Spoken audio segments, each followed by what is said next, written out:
Being overprepared is impossible and other matters. By Please Dial 123. Chapter 12. Dogs and Armor.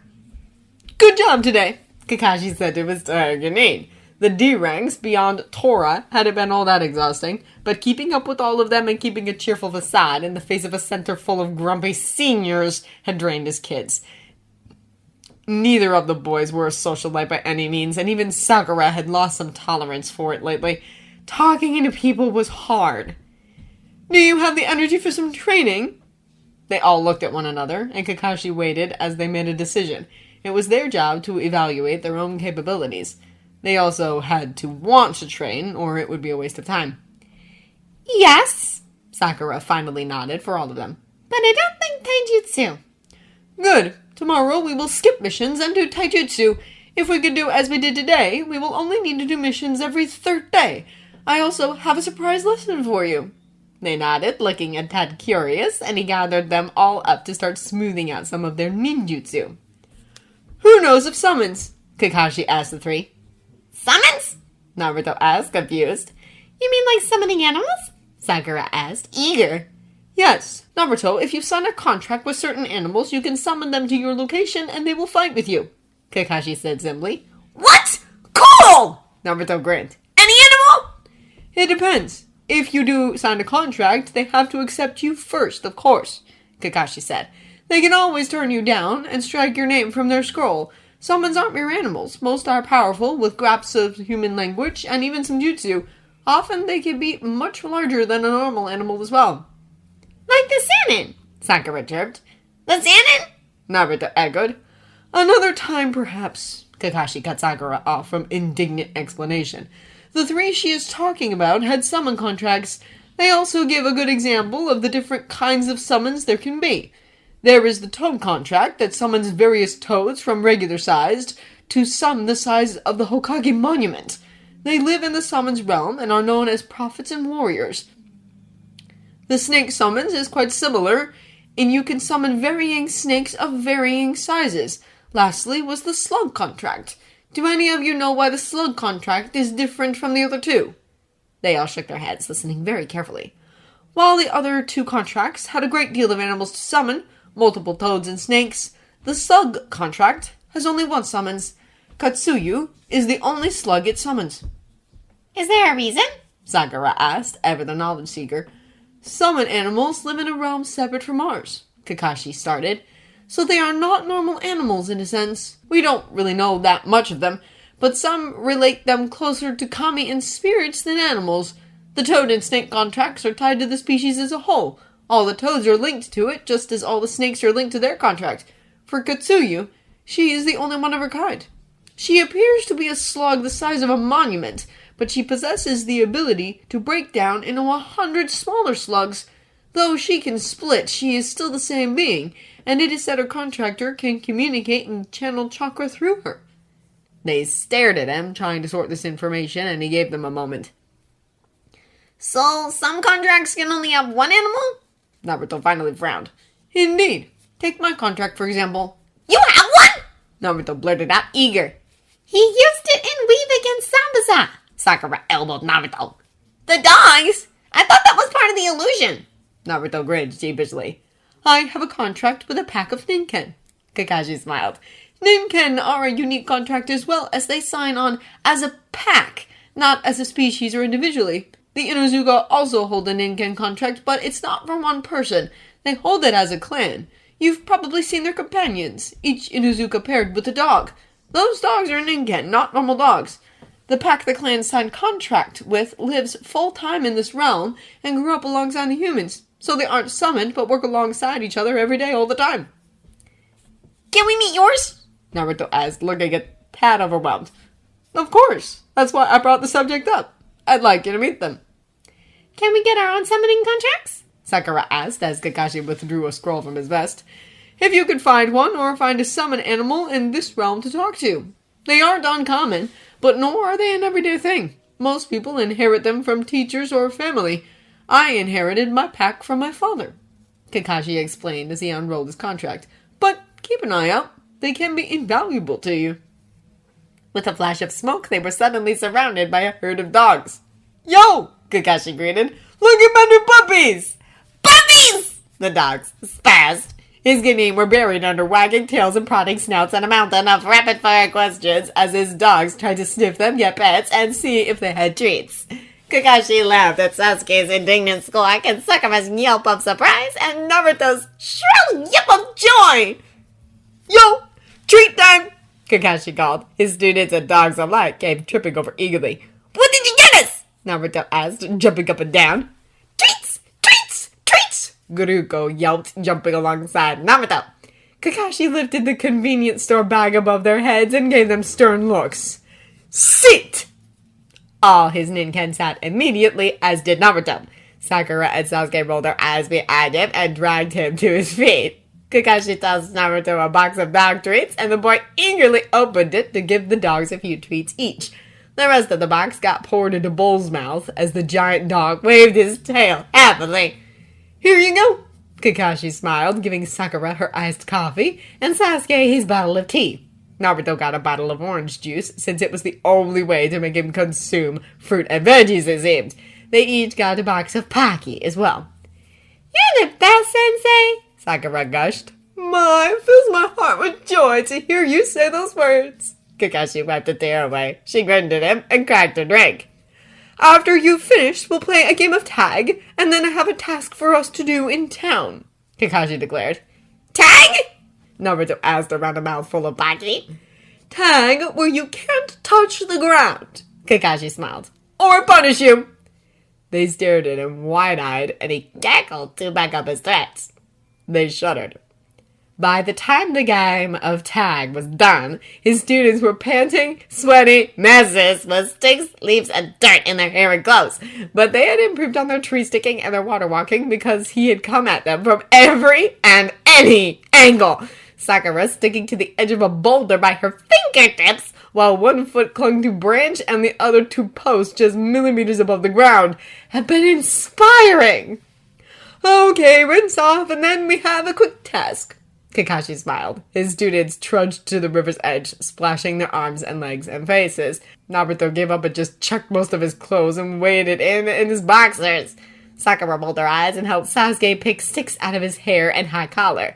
As those two were distracted, Naruto got a devious look on his face. Kakashi ended up tugging Naruto from the water before he could splash his teammates and start an all-out war. Things to do! Kakashi teased as Naruto whined.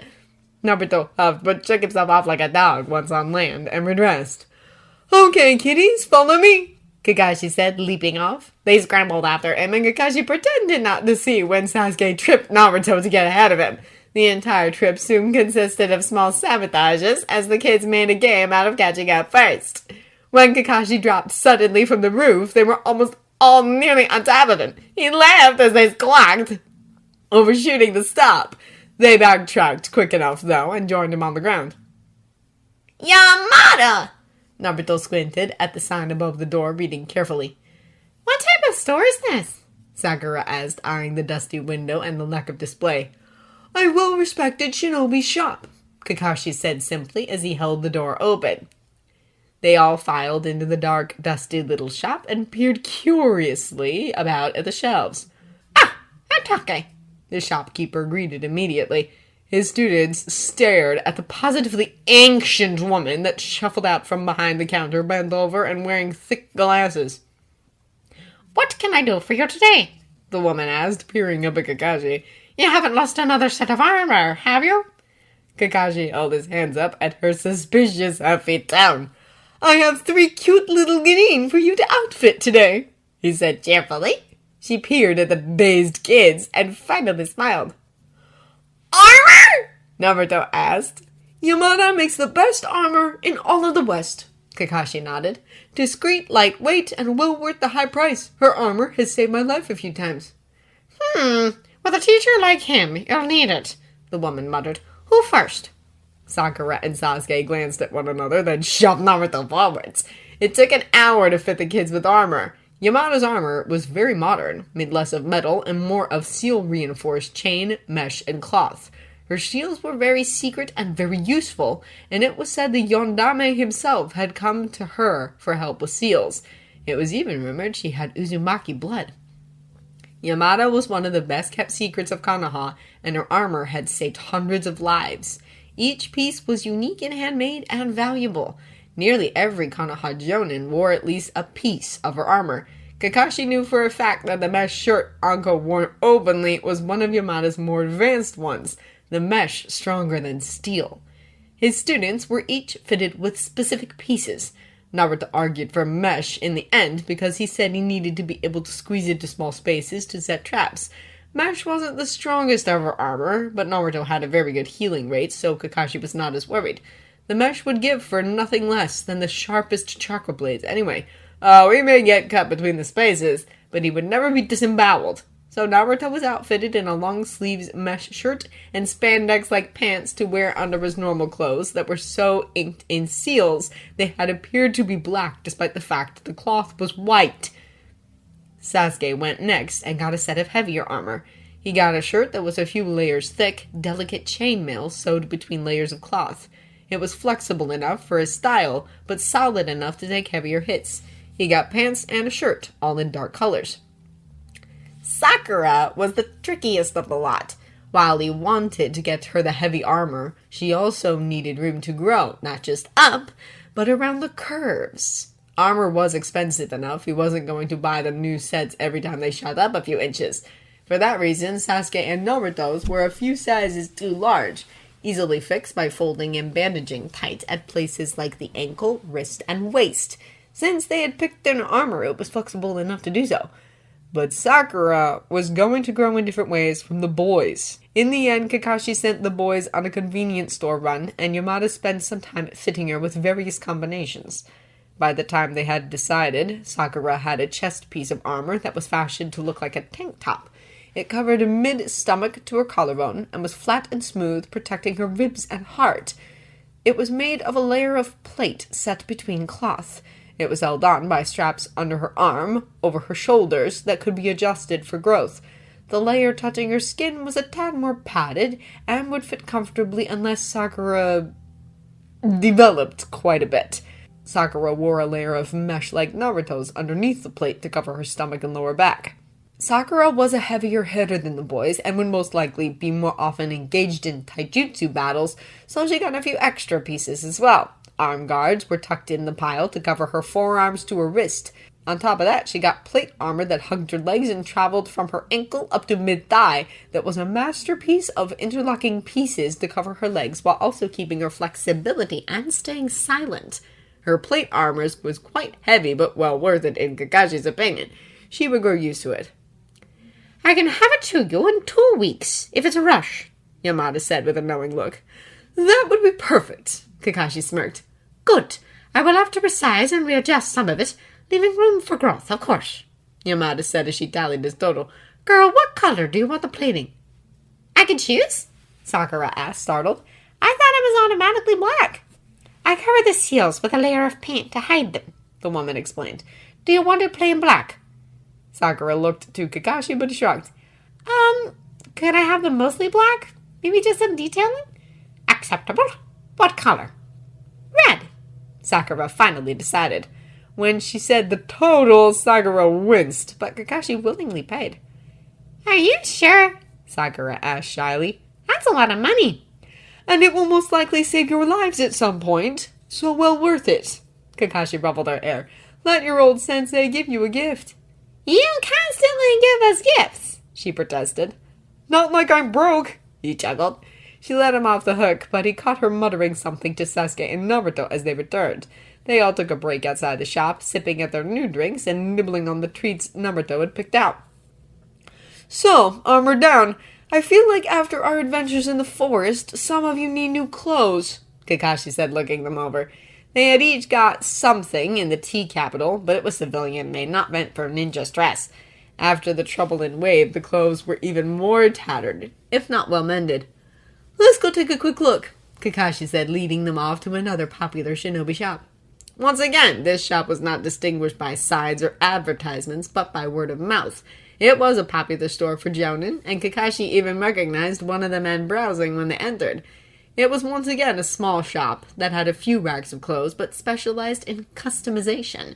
Most ninja wore a regular uniform or wore custom outfits that rarely changed. "Go take a peek." Kakashi waved a student's on. They hesitantly flipped through the racks before getting a tad more into it. Kakashi kept half an eye on them as Sakura started to hold things up against the boys talking about colors and fashions. "Hello, Hayate," Kakashi said, giving his brightest smile to the other patron. "Good lord, that looks as you want something." Hatake rolled his eyes, coughing lightly into his hands. "Perhaps," Kakashi grinned. "What do you need, Hatake?" The man sighed. "Anyone you know that can use this Susumata?" Hatake paused, eyeing him carefully. "Kotetsu," he finally answered, "is the only one I can think of. He learned off some man in the capital on a mission, but you know Kotetsu, he doesn't have it mastered, he's just passable." "Yes, too distracted by a new weapon before he can master it." Kakashi nodded sagely. "Apparently one of Guy's students is like that. Wants to be a weapons mistress." Hayate nodded, and Kakashi gave him a wave as he went to pay for his own purchase. "Sensei, what do you think?" Naruto called, tugging at his sleeve. Kakashi turned around and tried to add his wits. "I think no," Kakashi said. "Sakura, why would you let him put that on?" Sakura smirked at him over Naruto's bright pink feathered shoulder. He was wearing some kind of pink feathered cape. "Just testing stuff," Naruto said innocently, hiding giggles behind his hand. Kakashi tugged it off gently and hung it back on the rack. He paused, though, as he caught sight of what Naruto was wearing underneath. "That is acceptable," Kakashi said, nodding to the rest. Naruto was wearing a pair of dark green pants that fit well enough. He could wear armor beneath, but wouldn't below. His shirt was now a dark gray t-shirt that would fit over his mesh, and similarly was a tighter fit. He had found a nice multiple pocket and pouch belt that sat snug about his waist in muted green. He would have been Naruto without orange, but they had found a dull burnt orange Hiyori with a tasteful pattern of swirling gray clouds and green leaves. "You'll have to watch the sleeves," Kakashi said, tugging at the wide sleeves. "But you can also ditch a Hiyori easily enough if need be." It actually looked good on the kid, professional, but with a touch of his personality. The Hiyori also helped hide the pouches. His chain and sickle would be hidden tucked in his waist against his spine under the Hiyori as well. It was also large enough to make Naruto look smaller, more unassuming when paired with the orange color, more likely to be underestimated. "Can I put seals on the jacket?" Naruto asked, looking at the inside of his jacket. "The lady at the shop puts them on cloth and stuff for armor, so can I put storage ones on here?" "That is a good question," Kakashi smiled. "And correct. They are a tad trickier to make stick to cloth, but I can teach you." "How does Sasuke look?" Sakura said, pushing Sasuke forward next. Sasuke didn't need pants, as he would be getting the dark armored ones, nor a shirt, as he had one of those coming as well. But he had picked a dark gray kimono-like top that had long but narrow sleeves, no large baggy pieces, tied shut with a black strip of cloth he had tied in front, tucking the loose ends in so they couldn't be grabbed. It was a flat gray, but had patterns in black and blue with hints of silver, of mountains and clouds that looked like smoke curling around. The top was tight and secure enough he would be able to carry his Sasamata on his back. "Also good," Kakashi nodded. "Trying to find some good kunai pouches. I noticed your one was a tad ruined from our last spar." "I have some at home," Sasuke said. "Find new ones," Kakashi said again. Sasuke looked up at him with narrowed eyes, but Kakashi reached out and ruffled his hair. "Pick out your own, you have the money." Sasuke finally nodded and wandered off, Naruto looking between them confused. "Make sure he gets some," Kakashi told the blonde boy seriously. "He doesn't need to wear his dead families." Naruto's eyes widened and he hurried off. Technically, it would be a waste not to use the Uchihas, but Kakashi didn't think Sasuke needed to use the things of his dead relatives. He'd obviously been using their weapons, but weapons were different than clothes that had been worn into shape by specific people. "Me next!" Sakura interrupted his dark thoughts, stepping forward. She would be covered ankle to waist with first spandex armored pants and then plating, but she had found a short dark red kimono that fell mid-thigh with wider sleeves than Sasuke's, so it fit looser, but not the long, impractically dangling ones that kimono usually had. She had tied it shut loosely in the front with a black belt that held a few smaller pouches along its length. The pattern on her kimono was a series of blooming chrysanthemum in dark purples and pinks with tasteful designs between them. It was clear she intended to only wear her armor plating and mesh beneath it. "Very nice," Kakashi complimented. "Same as Naruto, make sure no one gets a grip on it if you have it that loose." She nodded and went off to fetch the boys who were digging through a box of kunai pouches. By the time they exited the shop, new clothes paid for, it was well into the afternoon. "I think I see a theme," Kakashi said, amused, looking at his cute little students in their dark pants and traditional patterned tops. "Like a uniform!" Naruto grinned. Kakashi laughed and ruffled their hair.